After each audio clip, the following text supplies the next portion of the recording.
সাধারণ গণিতের অধ্যায় 10 দূরত্ব উচ্চতা। একটি মিনারের পাদদেশ থেকে কিছু দূরে একটি স্থানে মিনারটির শীর্ষের উন্নতি 30 ডিগ্রি। একটু চিত্র এঁকে নেই। আচ্ছা, এবং মিনারটির উচ্চতা 26 মিটার। তো একটা মিনার আছে এইরকম, এই হচ্ছে ভূমি, একটা ভূমি, এই ভূমির উপরে একটা মিনার আছে।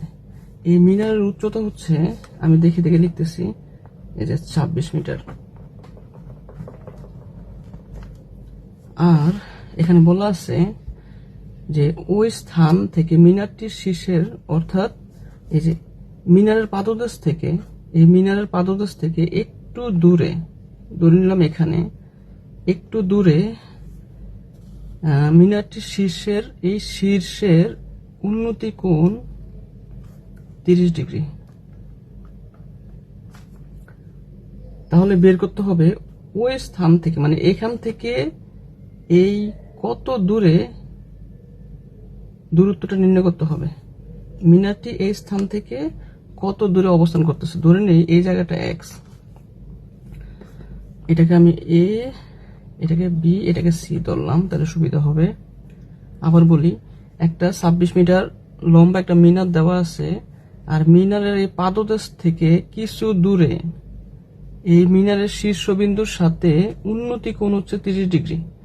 আমরা উন্নতি কোণ আর অবনতি কোণ বলতে বুঝি, উন্নতি কোণ হচ্ছে ভূমির সাথে, চিন্তা করি একটা ভূমি, এই ভূমি থেকে কোনো একটা বিন্দুতে যেই কোণ উৎপন্ন করে তাকে বলা হয় উন্নতি কোণ।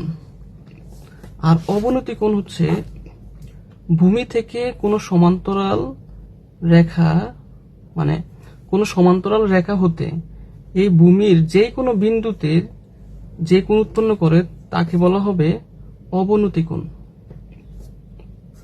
আচ্ছা, তো এটা হচ্ছে উন্নতি কোণ 30 ডিগ্রি। এখন এইটা কিন্তু একটা সমকোণী ত্রিভুজ উৎপন্ন হয়েছে, যার ভূমি দেওয়া আছে এক্স এবং লম্ব দেওয়া আছে 26 মিটার এবং কোণ দেওয়া আছে 30 ডিগ্রি। এটা হচ্ছে 10 নম্বর। আমি একটু বিস্তারিত লিখি। দড়ি মিনার থেকে এক্স দূরত্ব অবস্থান করতেছে। মিনার হতে এক্স মিটার দূরে কোণ উৎপন্ন হয়। দেওয়া আছে মিনারের উচ্চতা দেওয়া আছে 26 মিটার, যেটাকে আমরা বলবো হচ্ছে লম্ব, আর এইটাকে আমরা ধরবো হচ্ছে ভূমি, সমকোণী ত্রিভুজের আর কি। তো চিন্তা করি, এখানে আর একটু লিখে নেই, উন্নতি কোণ থিটা ইকুয়াল টু 30 ডিগ্রি। আমি যদি একটু গুছিয়ে লিখি তাহলে, অর্থাৎ এ বি সি সমকোণী ত্রিভুজ হইলে,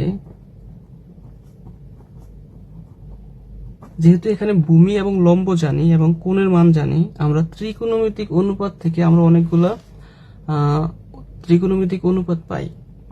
ওখানে একটা জিনিস আছে যে এইরকম, যে tan থিটা ইকুয়াল টু, একটা সূত্র আছে, tan থিটা ইকুয়াল টু লম্ব বাই ভূমি।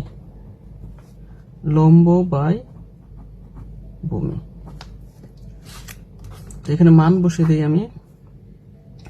এখন এই tan থিটা ইকুয়াল টু লম্ব বাই ভূমি আমি কেন লিখছি? ত্রিকোণমিতিক কিন্তু আরো কয়েকটা অনুপাত আছে, যেমন sin থিটা ইকুয়াল টু লম্ব বাই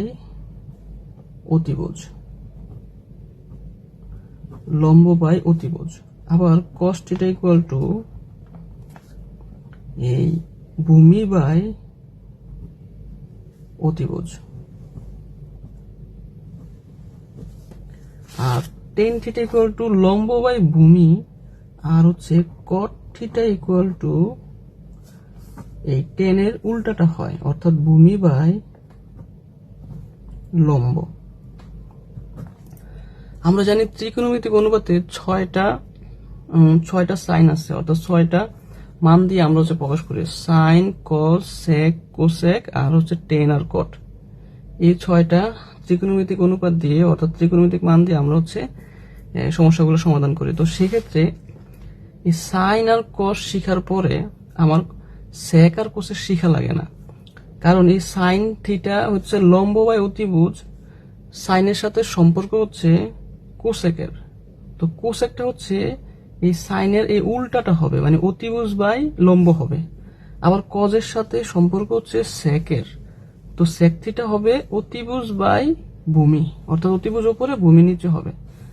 আর টেন থিটা যেহেতু লম্ব বাই ভূমি, এই কটটা হচ্ছে টেনের উল্টাটা হয়। এগুলো কিভাবে হয় বিস্তারিত 9.1 এবং 9.2 আলোচনা করব সময় পেলে। তো যেহেতু আমার এখন এই চিত্র থেকে আমি দেখতেছি লম্ব আছে, ভূমি আছে, কোণ আছে, তাহলে লম্ব, ভূমি আর হচ্ছে কোণের মান দেওয়া আছে, আমি এখান থেকে ভূমিটা বের করব। তো মান বসাই, 10 30 ডিগ্রি ইকুয়াল টু লম্ব হচ্ছে 26 মিটার আর ভূমিটা হচ্ছে এক্স। তো 10 30 ডিগ্রির মান হচ্ছে 1/√3। 10 30 ডিগ্রির মান হচ্ছে 1/√3, আর 10 60 ডিগ্রির মান হচ্ছে √3 শুধু। আমি একটু সহজে একটু মনে রাখার টেকনিক বলি, মানে 10 60 ডিগ্রি, 10 30 ডিগ্রি আর 10 45 ডিগ্রি, এই তিনটা মান আমরা কিভাবে মনে রাখবো? 10 45 ডিগ্রি এবং cot 45 ডিগ্রির মান হচ্ছে 1, হ্যাঁ, আর 10 30 ডিগ্রির মান আর 10 60 ডিগ্রির মানটা একটু বলি। এখানে √3 আর হচ্ছে 1/√3 এর মধ্যেই মানটা হয়। তো যেহেতু 10 60 ডিগ্রি হচ্ছে বড়, এই জন্য √3 মনে রাখবো আমরা। আর 10 30 ডিগ্রি যেহেতু ছোট, মানে 60 ডিগ্রি থেকে ছোট, সেই জন্য মনে রাখবো এটা 1/√3 হয়। এগুলো কিভাবে হয়, প্রমাণ সবকিছু আছে, কিন্তু আমরা শুধু মানটা মনে রাখবো এইভাবে, যে 10 60 ডিগ্রি √3 হয়, 10 30 ডিগ্রি 1/√3 হয়। হ্যাঁ, আর হচ্ছে 10 60 ডিগ্রি √3 হইলে cot এই মানটা কিন্তু cot 30 ডিগ্রির মান, আর এই মানটা হচ্ছে 10 30 ডিগ্রির মান যদি 1/√3 হয়, এটা cot 60 ডিগ্রির মান হচ্ছে এটা হয়। আর এটা 10 45 ডিগ্রির মান 1, মানে cot 45 ডিগ্রির মানও 1। তো যাই হোক, এগুলো অনেকগুলো টেকনিক আছে, খুব সহজে এই মানগুলো মনে রাখা যায়। এগুলো আমি 9.1 এবং 9.2 সুন্দর করে বলবো একশো সময়। তো এখানে 26/x, তো এখানে হয় কি x ইকুয়াল টু এই 26√3। তো এই 26√3 ক্যালকুলেটরে চাপ দিলে একটা মান আসবে, অথবা এখানে রেখেও আমি আনসার দিতে পারবো। অর্থাৎ সুতরাং এই যে x এর মান পাইছি, এই x এর মানটাই কিন্তু আমার ওই মানটা মিনার হতে কত দূরে 30 ডিগ্রি কোণ উৎপন্ন করে। সুতরাং মিনার হতে এই 26√3 মিটার দূরে 30 ডিগ্রি কোণ উৎপন্ন করে, 30 ডিগ্রি কোণ উৎপন্ন করে। আমি আবার একটু বলি, আমি এই চিত্রটা অঙ্কন করবো হচ্ছে একেবারে হুবহু প্রশ্ন দেখে। এখানে বলা হচ্ছে একটা মিনার আছে, তো একটা মিনার আছে, এই মিনারটা কিছু দূরে গিয়া তার শীর্ষবিন্দু, এটা হচ্ছে শীর্ষবিন্দু, এই শীর্ষবিন্দুর সাথে 30 ডিগ্রি কোণ উৎপন্ন করছে। এটাকে বলা হয় উন্নতি কোণ। এই কোণটাকে বলা হবে উন্নতি কোণ। উন্নতি কোণ কাকে বলে? একটা এই ভূমির সমান্তরাল, মানে ভূমির সাথে সমান্তরাল কোনো রেখা থেকে উপরে কোনো বিন্দুতে যেই কোণ উৎপন্ন করে তাকে বলা হয় উন্নতি কোণ। আর অবনতি কোণ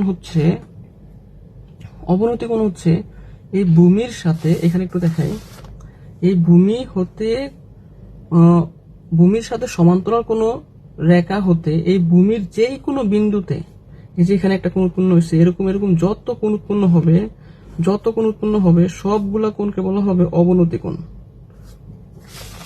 আচ্ছা, তো যেহেতু এইটুকু দেওয়া আছে, আমরা এখানে উচ্চতা পাইছি, ভূমি পাইছি, কোণ পাইছি, তো সেই ক্ষেত্রে আমরা এই ত্রিকোণমিতিক এই অনুপাতটা ব্যবহার করব।